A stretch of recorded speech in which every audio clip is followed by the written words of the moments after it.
স্কুলে খাদ্য মেলা দিনভর আনন্দে মাতল বহিজবেড়িয়া হাই স্কুলের ছাত্রছাত্রীরা নিজেরাই করে আনছেন রান্না। সেই সব খাবার দিয়ে সাজিয়ে স্কুল প্রাঙ্গণে তৈরি করা হয়েছে স্টল। কেউ বানিয়ে এনেছেন পিঠে পুলি, কেউ আবার পায়েস।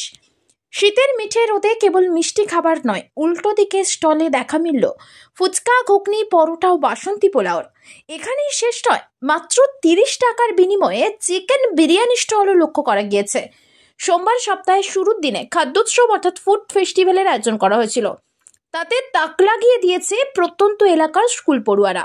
ফিতে কেটে খাদ্যমেলার উদ্বোধন করলেন জওহরলাল সাহু সহ স্কুলের সমস্ত শিক্ষক শিক্ষিকা ও অভিভাবকরা। শীতের মিঠে রোদ গায়ে মেখে পিকনিকের আনন্দে মেতে উঠেছিল গোটা স্কুল। স্কুল কর্তৃপক্ষের দাবি, ছাত্রছাত্রীদের এত আনন্দ করতে দেখে তাঁরাও আপ্লুত। তবে সপ্তাহের শুরুর দিন একটু অন্য রকমের আনন্দে ছাত্রদের মেতে ওঠার সুযোগ দিতে চেয়েছিলেন স্কুল কর্তৃপক্ষ। সরকারি নির্দেশিকার তালিকায় খাদ্যমেলা করা যেতে পারে বলে জানানো হয়েছিল। তা দেখে শিক্ষক শিক্ষিকাদের মনে হয়েছিল খাদ্যোৎসবের আয়োজন নিয়ে আর যেমন ভাবনা তেমন কাজ। ছাত্রছাত্রীরা অনেকেই নিজের হাতে খাবার তৈরি করে এই দিন হাজির হয়েছিল স্কুলে। 16টি স্টল তৈরি করে সেখানে সেই খাবার বিক্রি করেছে তারা। ক্রেতা কখনো শিক্ষক, কখনো সহপাঠী বন্ধুরা। আমাদের এই বারে খাদ্য উৎসব এই প্রথম বর্ষে আমরা বিরিয়ানি, চিকেন পকোড়া, সমস্ত ধরনের পিঠা, চটপটি, ফুচকা সব ধরনের স্টল করেছিলাম। তবে ছাত্রছাত্রীদের এতটা উৎসাহিত হয়ে প্রথমেই 1 ঘন্টার মধ্যেই সব খাবার শেষ হয়ে গেছে। পরবর্তী বর্ষে আমরা আরো বেশি করে আয়োজন করব এই আশা রাখছি। কতগুলো স্টল হয়েছে? আমাদের 16টা স্টল হয়েছে। ছাত্ররা কতটা উৎসাহিত? ছাত্ররা প্রচুর উৎসাহিত। ফেস্টিভ্যালে ছাত্রছাত্রী, শিক্ষক বন্ধু, অভিভাবক, অভিভাবিকা সবার মধ্যে যে উৎসাহ উদ্দীপনা লক্ষ্য করা গেছে, যা অকল্পনীয় আগামী দিনে।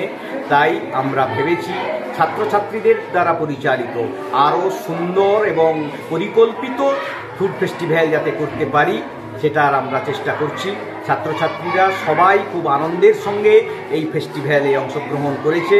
তারা ছোট পয়সা নিয়ে এসছে এবং তার দ্বারা ছাত্র ফুড ফেস্টিভ্যালের বিভিন্ন স্টলগুলো থেকে কুপন সংগ্রহ করে খাবার দাবার সংগ্রহ করছে। প্রায় 14টি স্টল ফুড ফেস্টিভ্যালে আমাদের এবারে অংশগ্রহণ করেছে। আমাদের বিদ্যালয়ের ছাত্রছাত্রীরা এই বছর প্রথম ফুড ফেস্টিভ্যাল হচ্ছে, খুবই আনন্দ এবং উদ্দীপনার সঙ্গে অংশগ্রহণ করেছে। মাননীয় মুখ্যমন্ত্রী মমতা বন্দ্যোপাধ্যায়ের অনুপ্রেরণায় পশ্চিমবঙ্গ সরকারের উদ্যোগে আগামী 17ই জানুয়ারি থেকে 27শে জানুয়ারি প্রত্যহ দুপুর 1টা থেকে রাত্রি 9টা পর্যন্ত তমলুক রাজবাড়ী ময়দানে শুরু হচ্ছে পূর্ব মেদিনীপুর জেলা খাদি মেলা 2024-25। আয়োজনে পশ্চিমবঙ্গ খাদি ও গ্রামীণ শিল্প পর্ষদ, পূর্ব মেদিনীপুর জেলা কার্যালয়, ক্ষুদ্র, ছোট ও মাঝারি উদ্যোগ এবং বস্ত্র দপ্তর, পশ্চিমবঙ্গ সরকার। সহযোগিতায় পূর্ব মেদিনীপুর জেলা প্রশাসন। মেলায় থাকছে খাদি ও গ্রামীণ শিল্প সামগ্রী স্টল, সিল্ক, মসলিন, তসর, উল প্রভৃতি দ্রব্যের বিপুল সম্ভার।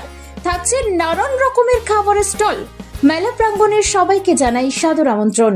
প্রিয় চাষি ভাই বন্ধুরা, আপনাদের জীবনকে পাল্টে দিতে কেশিয়াড়িতে কৃষি যন্ত্রপাতির বিশাল শোরুম কৃষি সেবা কেন্দ্র, যেখানে পেয়ে যাবেন কামা, রেটো ও হোন্ডার 7, 10, 12 এইচপির পাওয়ার উডার, বিভিন্ন নামি দামি কোম্পানির পাম্প সেট, জমিতে বীজ বোনা, চারা লাগানো, সার দেবার যন্ত্র, brush cutter, mini rice mill, ধান ভাঙা মেশিন, পালভালাইজার, গম ভাঙা মেশিন, অত্যাধুনিক খড় কাটা মেশিন, ঘাস কাটার মেশিন, ধান কাটার রিপার, পাওয়ার উডারের ট্রলি, পেডিকেজ হুইল, সাইড ক্যাজুয়াল, আলু খোঁড়ার যন্ত্র, লেবলার, টানা ফাল, ভেলি করার ডিচার, সমস্ত মেশিনারির টায়ার ও টিউব, আরও অন্যান্য সামগ্রী পেয়ে যাবেন অত্যন্ত কম দামে। কৃষি সেবা কেন্দ্র, হাসিমপুর, কেশিয়াড়ি, পশ্চিম মেদিনীপুর। আমতলা স্ট্যান্ড থেকে নচিপুরের দিকে 2 মিনিটের হাঁটাপথ। Mobile number 9932570067। Grand banquet hall এখন তমলুক শহরে। কল্যাণী রিজেন্সি নিয়ে এসেছে নিজস্ব পার্কিং সহ এসি, নন এসি যুক্ত আধুনিক মানের ব্যাংকোয়েট হল। এখানে বিবাহ, birthday celebration, rice ceremony and all corporate meeting এর জন্য যোগাযোগ করুন তমলুক মানিকতলা অ্যাক্সিস ব্যাংকের বিপরীতে। ফোন নাম্বার 9732436363 অথবা 8293616363 এই নাম্বারে। বন্ধ্যাত্ব কোনো অভিশাপ নয়, এটি চিকিৎসার মাধ্যমে নিরাময় সম্ভব। পূর্ব মেদিনীপুরের সর্বপ্রথম টেস্ট টিউব বেবি সেন্টার এখন তমলুকে। যোগাযোগের ঠিকানা উত্তরণ ইনফার্টিলিটি ক্লিনিক প্রাইভেট লিমিটেড, পদুম বসান, আদি মোহিনী মোহন কাঞ্জিলালের পাশের গলিতে। যোগাযোগ 9679225556 এই নম্বরে।